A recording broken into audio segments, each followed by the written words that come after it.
Exercise 3.1, question number 14. Find the ratio of radii of two circles at the center of which two equal arcs subtends an angle of 30 degree and 70 degree. Find out क्या करना है? Ratio of radii of two circles. पहले तो दो circle की, एक circle ये हो गया, एक सर्कल ये हो गया. फाइंड आउट करना है क्या? रेशियो उनकी रेडियस का.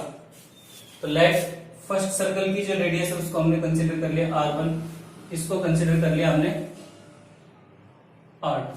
ठीक है, क्या फाइंड आउट करना है? R1 रेशियो R2, ये फाइंड आउट करना है पहली चीज का, यानी R1 by R2 find out करना है. उसके बाद क्वेश्चन रीड करना है आगे. ये कह रहा है रेडियाई ऑफ टू सर्कल्स, उनका रेशियो फाइंड आउट करना है at the centre of which two equal arcs, दो इक्वल आर्क्स क्या कर रही है? सबटेंड कर रही है angle of 30 degree and 70 degree. कह रहा है इक्वल आर्क्स है दो, मान लिया ये एक आर्क है और इस केस में भी क्या है? यही सेम आर्क है. ये आर्क अगर L है तो ये भी क्या होगी? L होगी, क्योंकि इक्वल आर्क्स है. और ये क्या कर रही है? सेंटर पर, यानी ये सेंटर हो गया, इस पर सबटेंड कर रही है. एक केस में तो 30 डिग्री, दूसरे सर्कल के केस में 70 और डेसिमल. तो फाइंड R1 बाई R2 या R1 रेशियो R2. तो करना है, यहां से स्टार्ट करते हैं. इस एंगल को हमने मान लिया क्या है? θ1 है. इसको हमने मान लिया क्या है? θ2. तो θ1 हमारे पास कितना है? 30 डिग्री. लेकिन हमें पता है सर्कुलर सिस्टम में थीटा हमेशा रेडियन के अंदर है, तो 30 डिग्री को रेडियन में करना है π/6 रेडियन. θ2 कितना हो जाएगा? 70 डिग्री. इसको रेडियन में करेंगे तो π/180 से मल्टीप्लाई, ये आ गया 7π/18 रेडियन. θ1 आ गया, θ2 आ गया. नाउ थीटा क्या होता है? L/R होता है, लेकिन θ1 इसके केस में L/R क्या है? इस केस में R1. θ1 कितना है? π/6 L/R1. क्रॉस मल्टीप्लाई करना है, यहां से R1 की वैल्यू फाइंड आउट कर लेंगे, ये आ जाएगी 6L/5. यहां से R1 हमने फाइंड आउट किया, R1 इधर आ जाएगा. ऐसे ही सेकंड केस में θ2 कितना होगा? R2 by L/R. सॉरी, θ2 क्या होगा? L/R. लेकिन इस केस में L क्या है? सॉरी, R क्या है? रेडियस. R2 है तो θ2 है 7π/18 L/R2. यहां से क्रॉस मल्टीप्लाई करना, R2 फाइंड आउट करेंगे तो कितना आ जाएगा? R2 हमारे पास आ जाएगा 18L/7π. ये आ गया R2. तो निकालना क्या है? R1 ratio R2. तो देयरफॉर डिवाइड कर देना दोनों को. R1 बाई R2 कितना आ जाएगा? R1 कितना है? 6L/5. डिवाइड में R2 कितना है? 18L/7π. 18L/7π. अब इसकी यहां मल्टीप्लाई होती है, इसकी सबसे ऊपर यही होता है, तो करोगे तो पाई से पाई कैंसिल हो जाएगा. ठीक है, L से L कैंसिल हो जाएगा, 7 रिवर्स होके सबसे ऊपर जाएगा, यानी 42/18 ये बच जाएगा. कितना? ये आ गया 7/3. देयरफॉर R1 रेशियो R2 कितना आ गया? 7 रेशियो. सिंपल सा क्वेश्चन है, करना खुद. उसके बाद है नेक्स्ट क्वेश्चन है railway train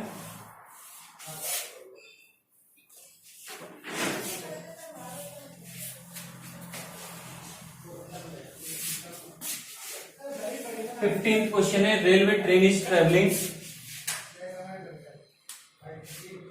on A curve of 15. A railway train is traveling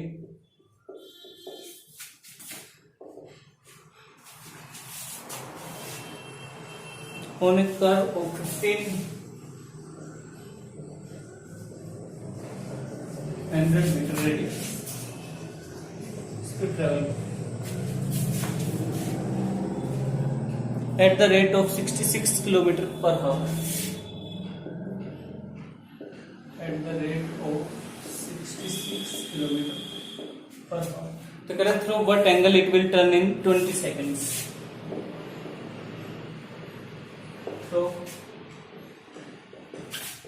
what angle It will turn in 20 seconds. ये क्वेश्चन है।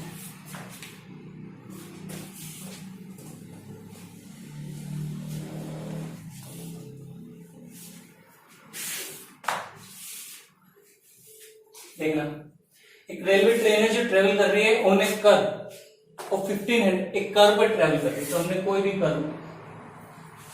कर्व है, इस पे कोई ट्रेन ट्रेवल कर रही है और इस 1500 मीटर रेडियस, और रेडियस क्या है, ये मान लिया पॉइंट O है, तो रेडियस हो गई 1500 मीटर, ठीक है। At the rate of 66 kilometre पर हावर, यानी ट्रेन की स्पीड से चल रही है, 66 किलोमीटर पर हावर की स्पीड से चल रही है। तो कह रहे through what angle it will turn in 20 second, 20 second के अंदर ये कितना एंगल टर्न करेगी, यानी कितना एंगल बनाएगी। मान लिया ट्रेन यहां पर है, पोजीशन A है, 20 सेकंड के बाद कर्व इस पर चल रही है, मान लिया पोजीशन B पर आ गई, तो A से ये आ गई पोजीशन B पर 20 सेकंड के अंदर। बात करें 20 सेकंड में कितना एंगल, तो 20 सेकंड में आ गई ये पोजीशन B पर, तो ये कह रहा है कितना एंगल टर्न करेगी, यानी ये एंगल कितना होगा, ये एंगल फाइंड आउट करना है। तो कंसीडर कर लेना ये क्या है, थीटा, यानी थीटा फाइंड आउट करना है। तो हमारे पास रेडियस है, थीटा फाइंड आउट करना है, इसके लिए हमें क्या चाहिए, L और चाहिए, यानी लेंथ ऑफ आर्क और चाहिए। अगर L मिल गया, R हमारे पास है, तो थीटा हम बता सकते हैं कितने एंगल के साथ ये टर्न करेगी। तो देखना सिंपल है, वैसे कुछ नहीं करना। स्पीड ट्रेन की कितनी है, 66 किलोमीटर पर हावर, यानी स्पीड ये हो गई। टाइम कितना लग रहा है A से B तक पहुंचने में, 20 सेकंड। तो डिस्टेंस AB क्या होगा, डिस्टेंस AB, यानी ये डिस्टेंस क्या होगा, स्पीड इनटू में टाइम। तो AB डिस्टेंस यहां से हम डायरेक्ट फाइंड आउट कर सकते हैं, डिस्टेंस AB या L, ये क्या होगा, स्पीड इनटू में टाइम। तो L हमारे पास आ गया। स्पीड कितनी है, 66 किलोमीटर पर आवर। ये किलोमीटर में है, वो मीटर में है, ये सेकंड में, तो सबको एक ही टर्म में चेंज कर लेना। किलोमीटर को मीटर में चेंज किया, कितना हो जाएगा, स्पीड हो गई 66 किलोमीटर पर आवर, इसको लिख दिया 66,000, ये तो हो गया मीटर में। अब हावर को सेकंड में करेंगे तो 3600 से क्या करना, डिवाइड करना, ये आ गया मीटर पर सेकंड के अंदर। टाइम कितना है, टाइम लग रहा है 20 सेकंड। तो इसको सोल्व कर लेना।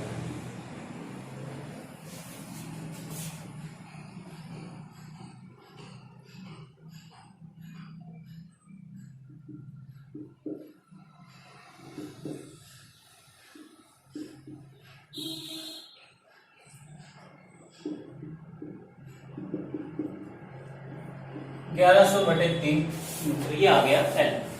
तो थीटा क्या होगा, L/R।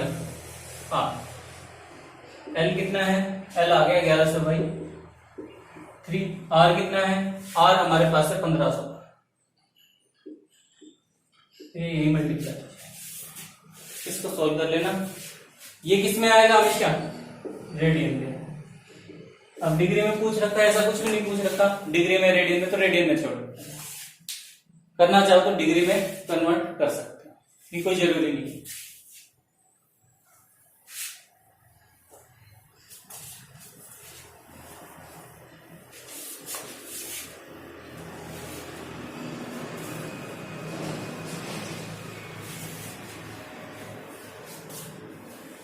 सिंपल है सारे क्वेश्चन, ऐसा कोई क्वेश्चन नहीं जो हार्ड है, एक दो क्वेश्चन को छोड़कर। नेक्स्ट भी देखना, इजी क्वेश्चन है 16। A circular wire of radius 3 centimeter is cut and bent so as to lie along the circumference of a hoop whose radius is 40 centimeter. Find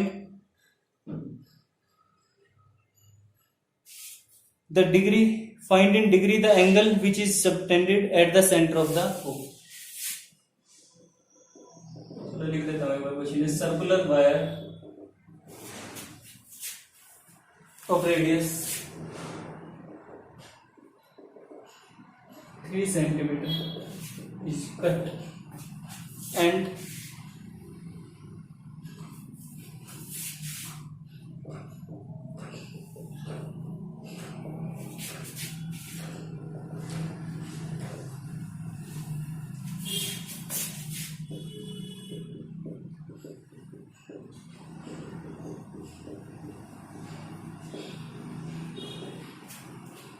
lie along the circumference of a hoop whose radius is 40 centimeter.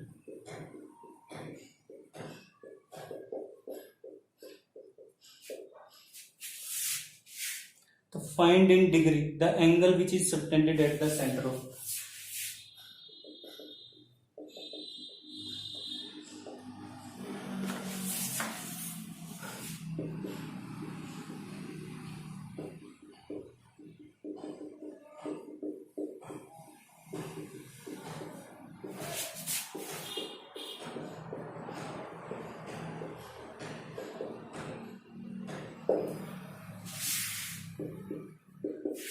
देखना ध्यान से, पहले question को read करना।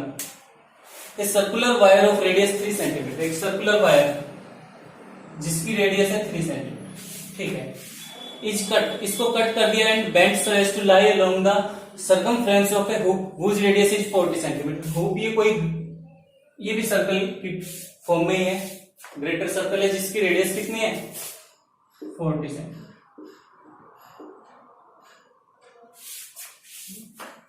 तो find in degree the angle which is subtended at the centre of the hook. एक बार question को फिर से रीड करना। क्वेश्चन है एक वायर है 3 सेंटीमीटर, ठीक है, इसको कट कर दिया, ये वायर है 3 सेंटीमीटर, इसको कट कर दिया, कट करने के बाद ये वायर आ गई, इसको यहां से कट किया, ये वायर आ गई। अब इस वायर को क्या किया, बेंड यानी तोड़ मरोड़ कर क्या कर दिया, इस हुक के ऊपर ऐसे इसकी सर्कमफ्रेंस के अलोंग रख दी, ऐसे इस वायर को, इतनी वायर को उठाकर यहां पर यहां तक रख दी, इसकी सर्कमफ्रेंस, ठीक है। तो कह रहा है find in degree the angle which is subtended at the centre of hook. तो जो ये हुक का सेंटर है, इस पर जो एंगल बन रहा है ना सेंटर पर, ये एंगल फाइंड आउट करना। तो हमारे पास देखना आर भी है हमारे पास, फाइंड आउट क्या करना है, थीटा फाइंड आउट करना है, ये सेंटर का जो एंगल है, और इसके लिए हमें क्या चाहिए, एल और चाहिए। एल हमारे पास क्या होगी, ये जो वायर है ये क्या है, इस वायर के बराबर, और ये वायर क्या है, कंप्लीट यही तो है, और ये क्या होती है, सर्कमफ्रेंस ही तो है सर्कल की, ये कंप्लीट ये लेंथ क्या है, सर्कमफ्रेंस ही तो है। तो यहां से सर्कमफ्रेंस निकालेंगे तो क्या, ये लेंथ आ गई, यानी एल हमारे पास क्या होगा, जो इस सर्कुलर वायर जिसकी रेडियस 3 सेंटीमीटर है उसकी सर्कमफ्रेंस, तो इसकी सर्कमफ्रेंस क्या होगी 2 पाई आर, यही तो होती है 2 पाई आर का मतलब आर हो गया 3 सेंटीमीटर यानी 6 पाई आर। तो एल हमारे पास आ गया 6 पाई सेंटीमीटर, पाई की वैल्यू रख लेना 22/6। वहां से फॉर्मूला हमारे पास आर भी आ गया, एल भी आ गया, थीटा होता है एल बाई आर, ये आएगा रेडियन में, आगे इसको डिग्री में कन्वर्ट कर ट्राई करना। 17th क्वेश्चन भी सिमिलर है, ट्राई करना खुद। एक लास्ट क्वेश्चन या 2 क्वेश्चन और रह गए। 18th क्वेश्चन है larger hand of a clock is 42 centimetre long.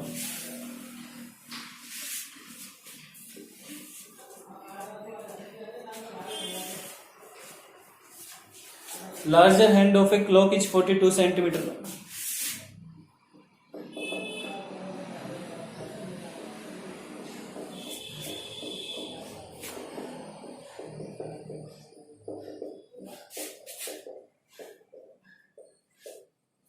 How many centimeter does its extremity move in 20 minutes? How many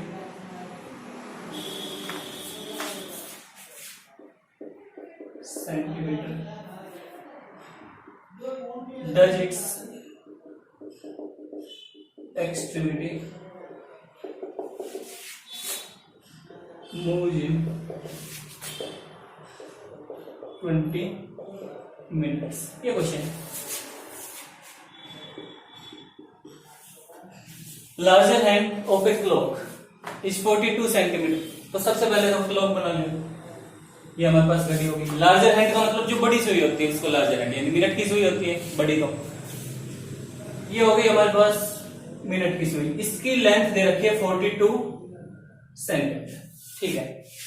how many centimetre does it's extremity, यानी जो इसकी टिप है ये एक्सट्रीमिटी, ये 20 मिनट के अंदर कितना मूव करेगी वो फाइंड आउट करना है। ये हो गए 12,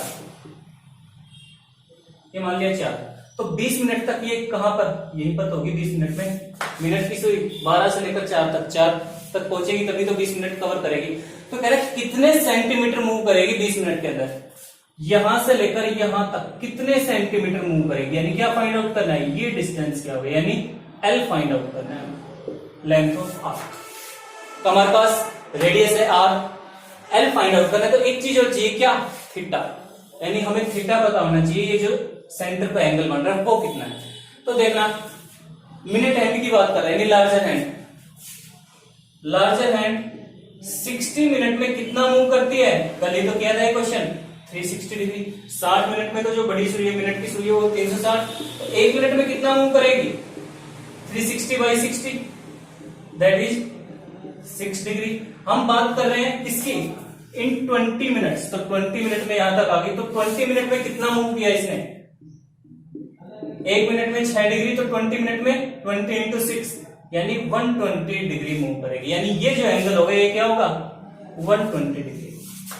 तो अब हमारे पास थीटा भी आ गया, रेडियस कितनी है 42 सेंटीमीटर, थीटा कितना है 120 डिग्री है, इसको रेडियन में कन्वर्ट करोगे तो ये आ जाएगा 2π/3 रेडियन, कर लेना कन्वर्ट, क्योंकि थीटा हमेशा रेडियन में होना चाहिए सर्कुलर सिस्टम में। तो एल फाइंड आउट करना है, तो एल यहां से क्या हो जाएगा are, theta equal to L/R, तो एल आ गया आर थीटा, इन दोनों की मल्टीप्लाई करना, बस सेंटीमीटर में मीटर में जो भी आंसर है वो हमारा आंसर होगा, पाई की वैल्यू रख देना बस 22/7।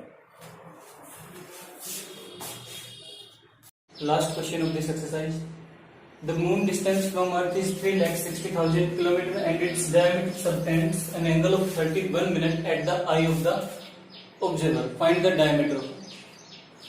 इन कंपैरिजन टू अदर क्वेश्चंस थोड़ा सा डिफिकल्ट क्वेश्चन है, थोड़ा सा अच्छे से समझना है, बाकी सारे सिंपल है। कह रहा है जो डिस्टेंस है अर्थ का मून से वो कितना है 3,60,000 किलोमीटर, कंसिडर करिए ये हमारे पास अर्थ है, ये मून, इसका सेंटर हो गया, ये इसका सेंटर। तो डिस्टेंस जो मेजर करते हैं वो क्या होता है, दो ऑब्जेक्ट के बीच में उनके सेंटर से मेजर करते हैं, तो ये डिस्टेंस तो हो गया कितना 3,60,000 किलोमीटर, ठीक। फिर कह रहा है एंड इट्स डायमीटर, किसका डायमीटर, मून का डायमीटर क्या कर रहा है, सबटेंड कर रहा है N angle of 31 minute at the eye of the observer, ये अर्थ है। तो ऑब्जर्वर कहां पर होगा, यानी अर्थ का सेंटर कहां पर होगा, जहां पर जो लैंड एरिया होता है या जहां पर कहीं हम रहते हैं वही क्या कंसीडर किया जाता है, सेंटर कंसीडर किया जाता है। तो जो ऑब्जर्वर होगा अर्थ पे वो कहां पर होगा, अर्थ के सेंटर पे, मान लिया O B observer. Diameter of moon, moon का डायमीटर, ये डायमीटर, ये क्या कर रहा है, ये डायमीटर ए बी कंसिडर करके ये सबटेंड कर रहा है angle 31 minute at the eye of the observer, यानी ये diameter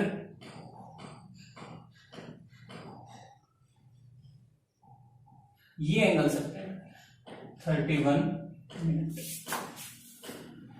diameter A B observer की आई पे या ऑब्जर्वर के ऊपर क्या 31 मिनट का एंगल बना रहा है, कहने का मतलब ये।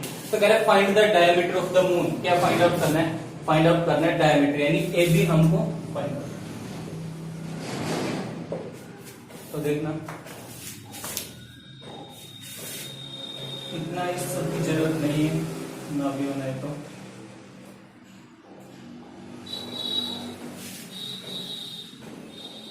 इतना ही सफिशिएंट है।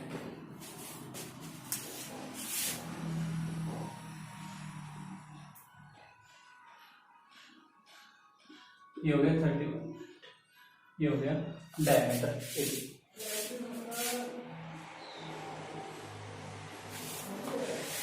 तो अब एक चीज ध्यान से देखना है इस क्वेश्चन को आगे करने से पहले, अगर एंगल हमारे पास है 60 डिग्री, एंगल है 60 डिग्री, ये आर्क हो गई A B, arc A B में और कोड ए बी में क्या होता है, डिफरेंस होता है।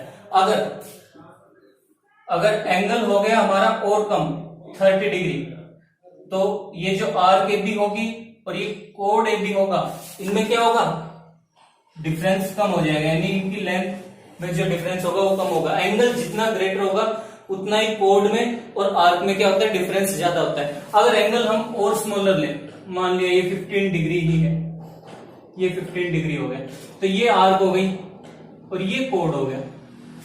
और क्या हो गया, इनके बीच में डिफरेंस कम होता जा रहा है। अब यहां पर जो एंगल है वो है 31 मिनट। 31 मिनट का मतलब है ये एंगल नियरली है हाफ डिग्री। अब हाफ डिग्री क्या होता है, कुछ भी नहीं, बिल्कुल नेग्लिजिबल। हाफ डिग्री ये एंगल हो गया, तो यहां पर ये आर्क हो गई ए बी। तो क्या तो आर्क ए बी और क्या ये कोड है, यानी दोनों नियरली क्या है, इक्वल है। जब एंगल बिल्कुल स्मॉल हो जाए, ये एंगल हो गया हाफ डिग्री, तो जब हाफ डिग्री एंगल है हमारे पास, तो आर्क ए बी में और कोड ए बी में बिल्कुल भी फर्क नहीं होता, अप्रोक्सीमेटली दोनों नियरली इक्वल ही होते हैं। तो इस केस में जब एंगल कितना है, हाफ डिग्री है, तो इस केस में ये डायमीटर ए बी हो गया, ए बी। और हम बात करें किसकी, आर्क ए बी की। ये थोड़ा फिगर बड़ा बना रखा है इसलिए अलग से दिख रहा है। कोड ए बी और आर्क ए बी दोनों क्या होंगे, नियरली इक्वल ही होंगे। तो सबसे पहली चीज तो क्या लिखेंगे,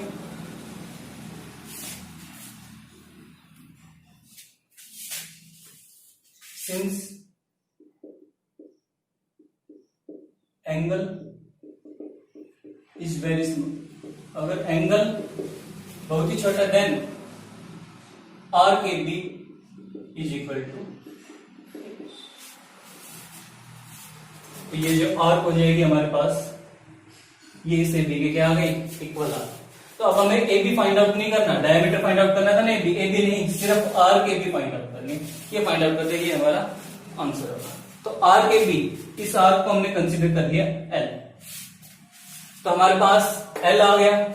ये क्या है, इसको हम थीटा बोल सकते हैं, थीटा भी है हमारे पास, यानी एल तो फाइंड आउट करना है, हमारे पास थीटा है। अब बच गया क्या, theta is equal to L by R होता है। अगर रेडियस हमें और मिल जाए, थीटा तो है, अगर हमें आर और पता चल जाए तो एल हम आसानी से फाइंड आउट कर सकते हैं। तो आर क्या है, ये कह रहा है जो डिस्टेंस है मून का और अर्थ का, उसको हमने रेडियस कंसिडर किया, वो भी बताऊंगा क्यों कंसिडर किया। फिलहाल के लिए हम इसको आर मान लें। आर क्या हो गया, 3,60,000 किलोमीटर।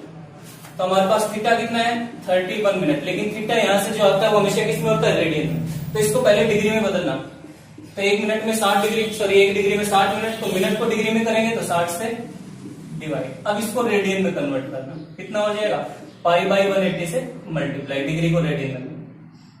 ये हमारे पास थीटा आ गया, आर आ गया। तो क्या फाइंड आउट करना है, एल फाइंड आउट करना है। We know theta is equal to L by R. L कितना हो गया, आर थीटा। आर कितना है, आर है 3,60,000 किलोमीटर, और थीटा कितना है 31/60 इंटू में पाई की वैल्यू रख देना कितनी, 22/7, और इसको सोल्व कर लेना, जो भी आंसर आए किलोमीटर में वो हमारी होगी लेंथ होगा। यानी आर्क ए बी आ गया। तो आर्क ए बी किसके बराबर है, डायमीटर ए बी, और डायमीटर ऑफ मून तो फाइंड आउट। ठीक, तो सारी चीजें समझ में आ गई। मून था, फिर क्या, उसका डायमीटर क्या कर रहा है, ऑब्जर्वर पर 31 मिनट का एंगल सबटेंड कर रहा है, यानी जो डायमीटर है ये क्या बना रहा है, 31 मिनट का एंगल बना है। तो ये तो हो गया थीटा। अब जब एंगल स्मॉल होता है तो क्या होता है, डायमीटर और आर्क दोनों इक्वल होंगे, तो ए बी और एल दोनों क्या है, इक्वल है। रेडियस हमने किसको कंसिडर कर लिया, जो डिस्टेंस था, ये हो गई अर्थ, ये हो गया मून, इसका जो डिस्टेंस था उसको हमने रेडियस कंसिडर कर लिया। फिर सोल्व किया, theta is equal to L by R, यहां से एल फाइंड आउट करते हैं। लेकिन उसको रेडियस क्यों कंसिडर किया, देखना ध्यान से।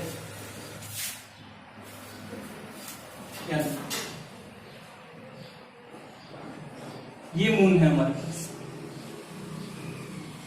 फिगर हालांकि बड़ा बना रखा है, इतना बड़ा एंगल नहीं बनेगा, समझाता हूं समझने के लिए। ये हो गया मून, ठीक है, ये हो गया ऑब्जर्वर। ये क्या कर रहा है, इसका डायमीटर क्या कर रहा है, ये एंगल सबटेंड कर रहा है 31 में, ठीक है। अब ये आर्क हो गई ए बी, ये आर्क ए बी, ये था इतना, ये फिगर है, इसको हमने थोड़ा सा समझने के लिए थोड़ा सा छोटा बना रहे हैं इसको। अब आगे क्या करना है, इस आर्क को एक्सटेंड करना। इस आर्क को अगर एक्सटेंड करते हैं तो इस टाइप का फिगर, ये जो आर्क ए बी है, इसको जब हम एक्सटेंड करेंगे तो ये इस टाइप का सर्कल बनाएंगे। और ये डिस्टेंस यहां से देखना, ये अर्थ है और ये क्या है, मून। ये डिस्टेंस क्या था, ये तो अर्थ हो गई, ये हो गया मून। ये डिस्टेंस था 3,60,000 किलोमीटर, और ये इस आर्क के केस में यानी सर्कल के केस में क्या दिख रहा है, ये रेडियस ही तो है, चेक कर सकते हो। ये क्या है, ये रेडियस को ही तो डिनोट कर रहा है। तो इसलिए जो डिस्टेंस था मून का और अर्थ का, उसको हमने क्या कंसिडर किया, रेडियस। जब ये सर्कल के केस में रेडियस है, तो जब इतनी सी आर्क है तो इसके केस में भी ये क्या होगी, रेडियस, क्योंकि इसी आर्क से तो सर्कल बनाया। ये केस था इसका। तो एक बार इस क्वेश्चन को थोड़ा सा अच्छे से करना।